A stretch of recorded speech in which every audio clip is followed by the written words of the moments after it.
Martes 10 de maio de 2022. Inés é unha aburrida. Eu era das que pensaba iso de que cada pau aguante a súa vela. Se Inés era unha pestada, a min que me importaban a min os melodramas lacrimóxenos alleos? Non era que fose eu tan mala persoa, non. A verdade é que, dicindo así como acabo de explicar, parece que eu fose unha especie de monstro egoísta, aínda que un pouco bastante despreocupada dos demais si que era, a dicir verdade. Pero que curiosa a vida, que dun momento a outro pode converter a unha noutra combatedora invisible. Hai que vivilo para sentilo. Vivir as murmuracións en voz baixa por detrás dun que tanto firen. Os insultos que escoitas apertando os dentes e cravando as unllas na man. Ou que les no encerado, escritos con xiz, antes de entrar o profesor, e que sabes que van dirixidos a ti. A quen senón? As risiñas, o finxir cada día que estás xordo e cego, vivir a guerra en solitario, os comentarios das raíñas de corazóns, o medo a decepcionar os pais, a incomprensión, os beliscos fortes que doen na pel, sí, pero sobre todo no espírito. Vivir as palabras tan difíciles, imposibles de esquecer. Cousas que che din e que ti crees porque sabes que sempre hai algo de real e de verdade no que din. Vivir as pintadas no estoxo novo dos lápis ou na goma de borrar. E tamén as gomas de mascar no pelo. As fotos roubadas, estúpidos. O desprezo, a indiferenza, o odio, a soidade, a caída por un burato profundo, real ou metafórico. O rexeitamento, o illamento, a rabia, os berros reprimidos e afogados, a gana de cuspirlles un a ver se vos portades ben por unha vez e morredes, fillos de...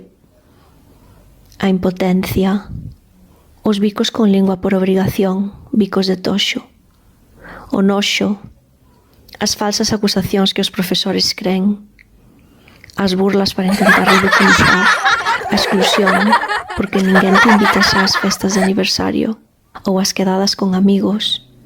Que amigos? Como que amigos? Como se pode preguntar iso?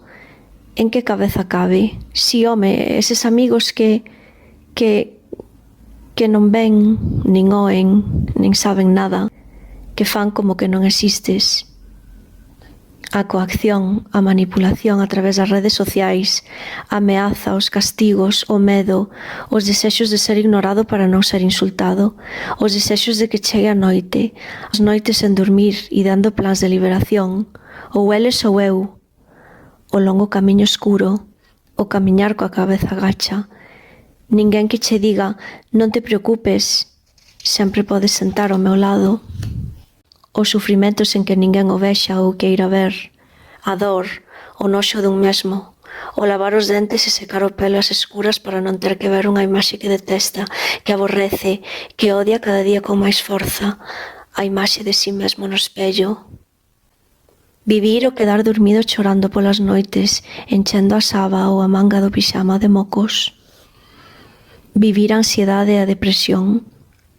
Algúns mestres cegos, os rapaces que miran para outro lado, os rapaces que din que cada pau aguante a súa vela, mentres un se sinte unha M, e cun pouco de sorte saca forzas para seguir así un día máis, e outro, e cun pouco máis de sorte un día acaba por deixar de sentir, os brazos, os pés, as mans, todo convertido pouco a pouco en pedra.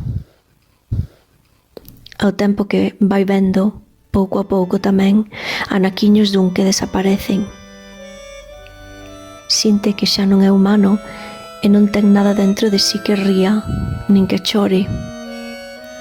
E cun pouco máis de sorte aínda, todo pasa co tempo, todo acaba, e aínda que quedan cicatrices e sinais, a ferida xa cerrou, e podes facerlles un corte de mangas a todos os que te fixeron sufrir.